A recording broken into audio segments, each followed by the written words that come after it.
everyone, welcome to episode 7 of the podcast. Today we're going to be talking about personal finance, our methodologies for building wealth, and how we differ from each other. Okay. Alright, so do you think that money can buy happiness? Yes, up to a certain level.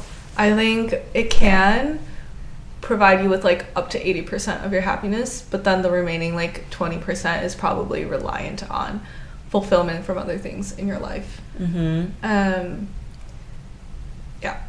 Yeah, I think happiness is also a very broad term. Yes. And it can come from many different factors aside from money. So you don't think money can buy happiness? I think my answer is it depends on the lifestyle that you want.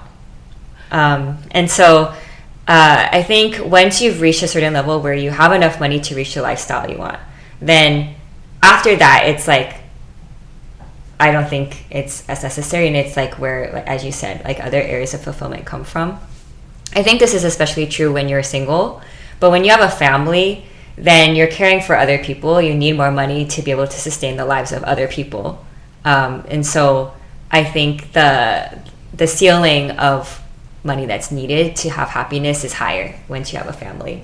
Yeah. But I think one interesting point about this is there's like the Maslow hierarchy of needs. Okay. And I feel like money can only get you to maybe like tier 2, which I have to remind myself what all the tiers are. But there's like the level of like safety and shelter, like that's probably the baseline level. And then as you move higher in the Maslow hierarchy of needs, it's more about like fulfillment and self-actualization. And that's where money can't really help, except like maybe if you're to obtain new skills by purchasing like ways to learn those skills. Yeah. But I would say, so up at a certain point in the Maslow hierarchy of needs, money is less critical to reach that point. Yeah. I agree with that. I do think that depends on the person and what technically brings you happiness, because if you are someone who doesn't really have a ton of lifestyle needs and has like pretty good self-sustaining, like you maybe already own your house, or like you don't have, like you've already paid off your house, or like you have pretty low living expenses, then like you don't really need that much income at that point to live a pretty good lifestyle and be happy. How has your methodology on money changed since your upbringing and evolved from early 20s to now? Yeah, I think growing up, my parents were really, really frugal. So it always felt like we were penny pinching or things were really scarce. In hindsight, I don't think it was actually because we were like in dire need of things. I think it was just like a mentality that they tried to adopt and like use, and maybe that's how they grew up as well. So I feel like growing up, I felt like I was always penny pinching too. And it felt like the conversation around the price of things was always like top of mind for me. I think in my early 20s, I still felt that way. And especially during college and like right after I graduated, because honestly I wasn't making any salary.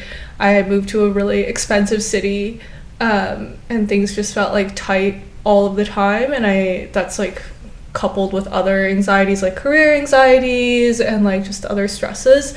But I think now that I'm a little bit past that, like a few years into making a salary, I feel better now and more relaxed, and I feel like I've built up good habits and good savings that I don't feel as stressed about spending on the small things anymore.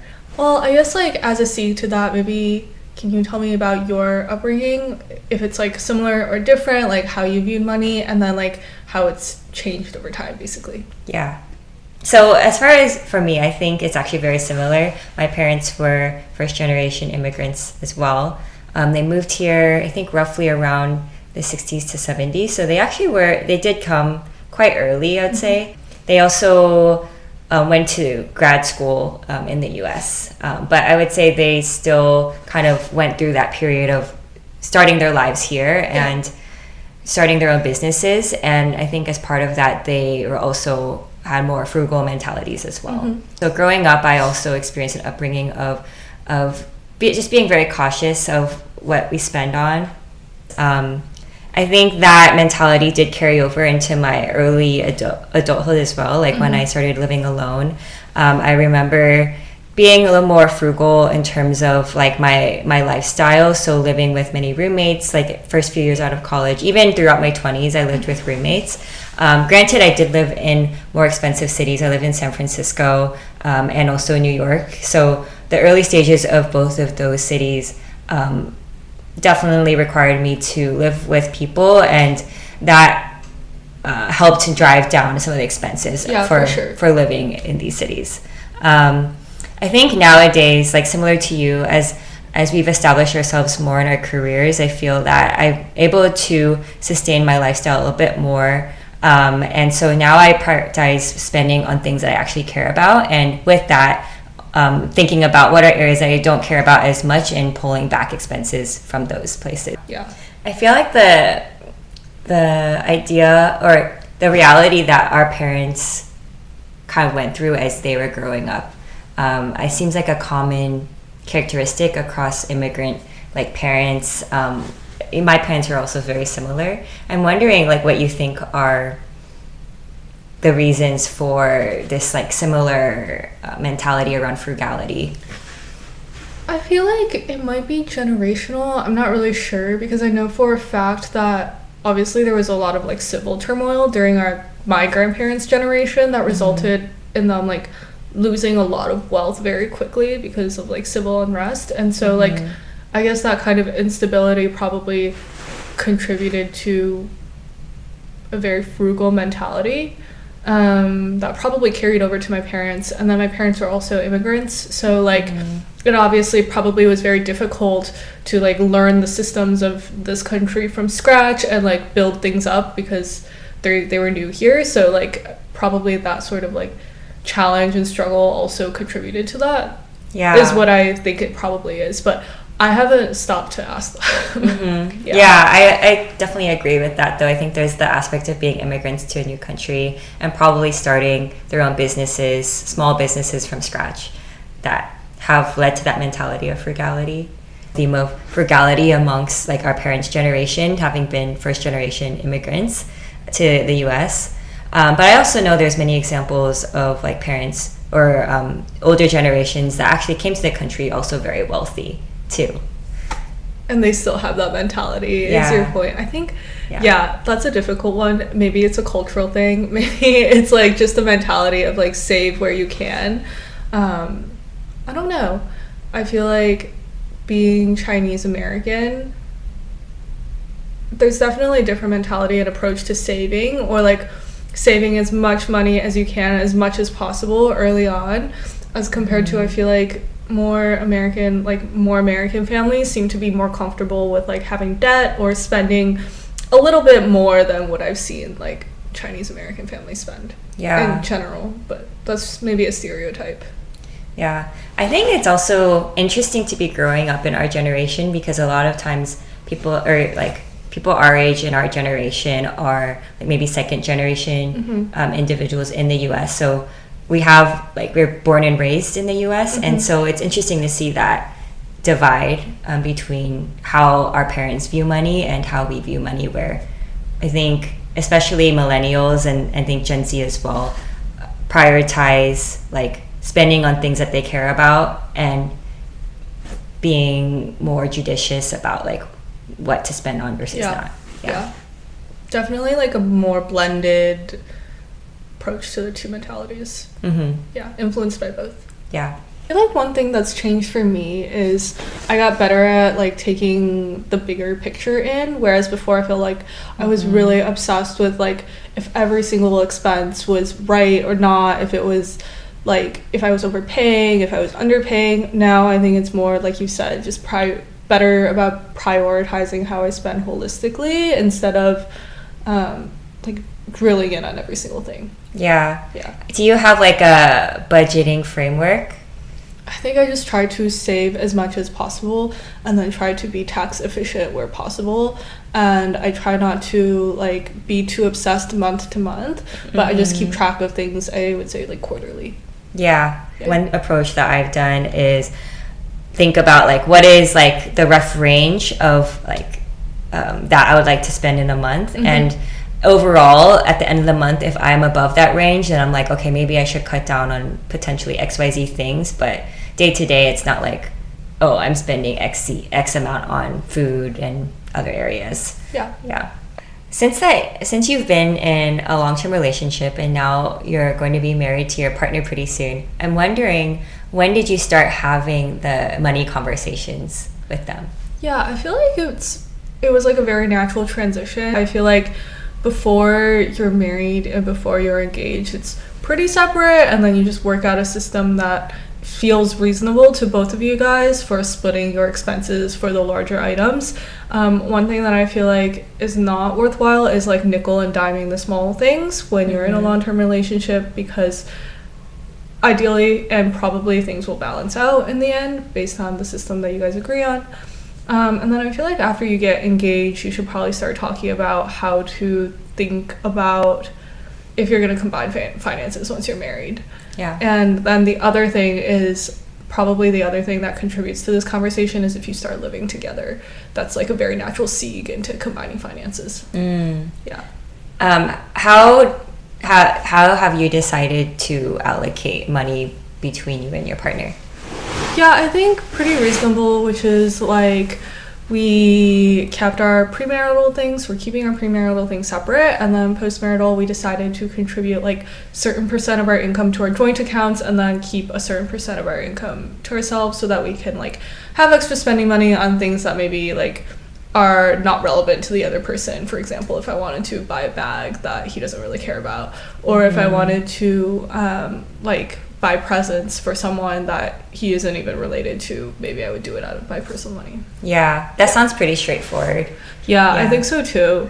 It eliminates some of the like, I guess, more common arguments about money. Yeah. Have you experienced like any challenges in the like money decisioning process and how you allocate money between? So far, no, but I'm sure they will come up eventually, especially when you like start making bigger and bigger purchases and bigger decisions. But since we're at the beginning of combining finances, not yet. Yeah. Okay, so this is a little bit of a controversial topic, but do you believe in having a prenup? Would you get one? What do you think are the pros and cons? Like, have you thought about this topic before? Yeah, so I think it's in terms of actually thinking about the details of this topic, it's a little early for me since I'm not ready for marriage yet. But I have formed an opinion, which I think that it is valuable to have a prenup. Okay. And I think reasons for that are that, especially as the two individuals might be having their own separate careers and making their own money and having their own assets over time, I think it's valuable to be able to protect the growth of your financial assets that you've made even before the relationship and before the marriage. It's kind of like insurance for your marriage, just like we get insurance for cars, for houses, like it's insurance for a marriage to be able to protect your assets. And I think that I understand why there might be stigma in the past, because it kind of seems like, well, are you predicting that we might get divorced in the future? But I think to that extent, like, no, we're just doing, like, taking the precautions in advance, because you just never know what would happen, like 50 years, 60 years down the line, right? Yeah. So my viewpoint is that I think it's valuable to have a prenup, especially now where both men and women are having their own careers and building their lives independently as well. I largely agree with you on all of that, and I think another point that's like been brought up before in like other videos or other dialogues that I've seen about this topic that I think is very accurate actually is that your assets are going to be split a certain way no matter what. Like, they're going to be split by the state laws if you don't have a prenup. So like if you do have a prenup, it's just like a more individualized or like personalized way of splitting your assets if the need comes to it. Mm-hmm. Yeah. What are some of the considerations that you thought about when you were drafting your prenup? I think generally like premarital versus postmarital assets is like the major one. Also, if you're given things by your families is probably another one. Also, if you have like business interests that you like are solely working on yourself and you like fund most of it from your own funds, I think that's another one. And then also like if one person were to like lose a job, or like if for a certain period of time, like how would division of assets happen after that?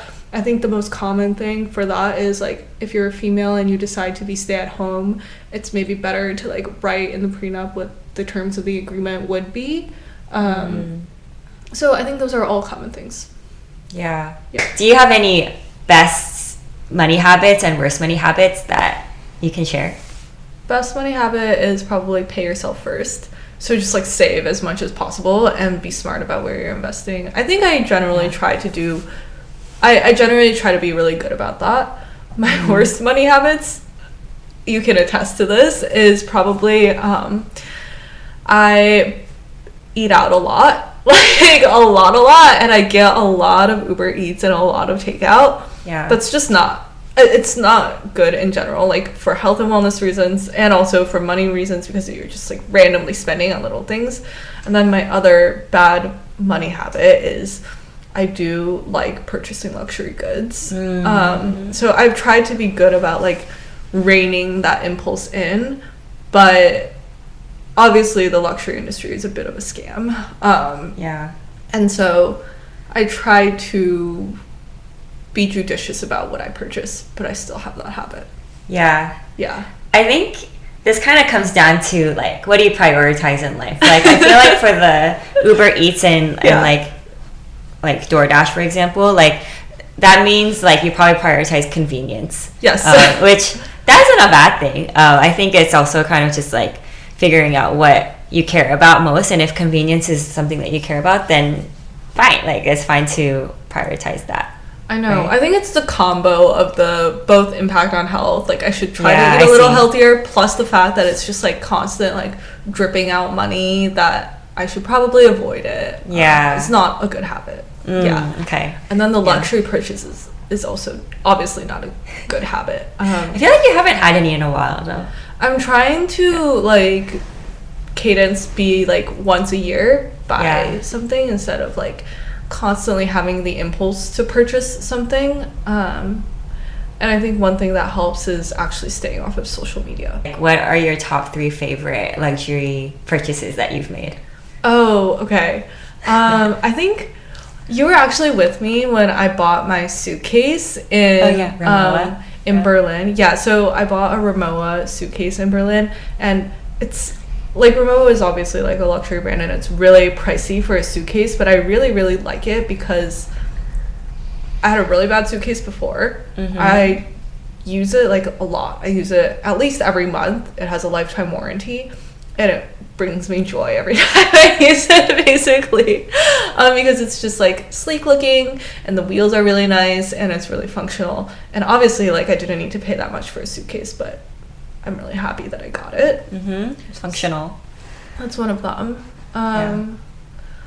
Actually, one piece that I sort of am now like a little bit, I'm still happy that I got it, but I don't know if I like cost per wear wise it's really worth it, is I have a small Chanel mini flap bag that I got that I'm really happy that I got. I think it's beautiful, it's gorgeous, but I just don't reach for it that much. So that's something that I try to keep in mind when I'm purchasing things, is like cost per wear. And when I got it, I thought I would wear it a lot because it's very like sleek and versatile, but because I think the mental barrier for me is the price of the item, I want to like take good care of it, so I haven't reached for it as much as I thought I would.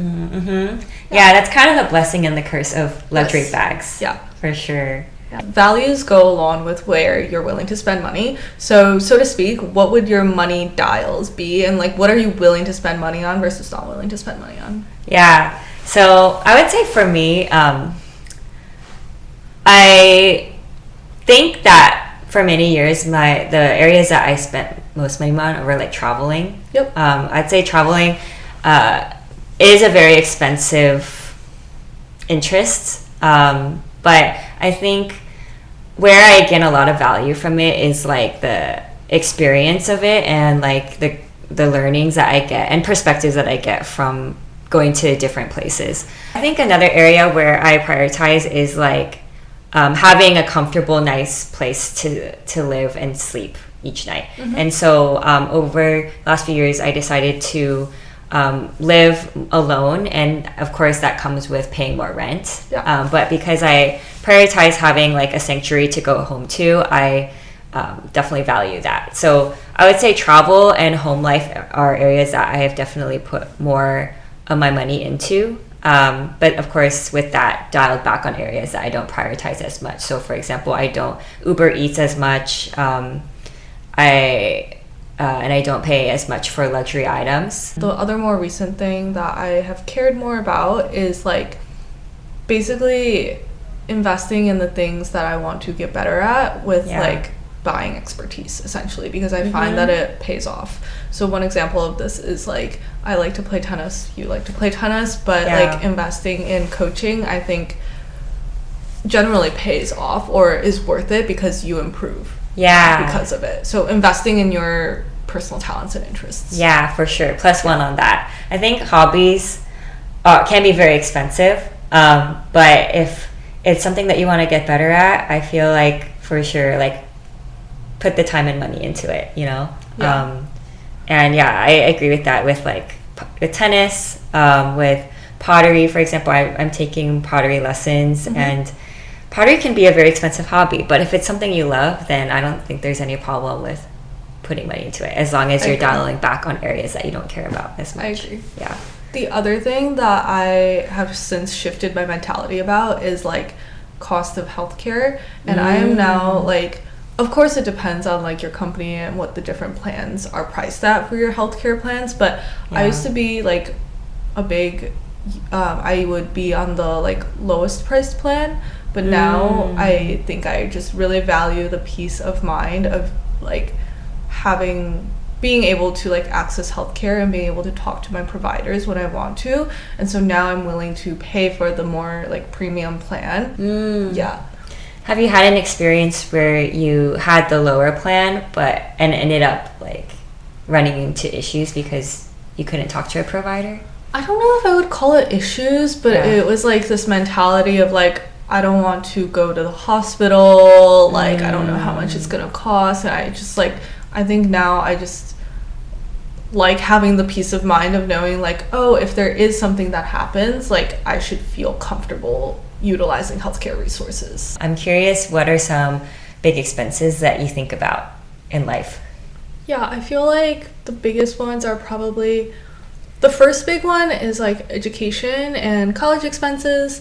I think actually relating to like Asian American childhood and growing up, it's actually very common in our culture, in my opinion, for parents to pay for a portion of college, so been lucky in that sense.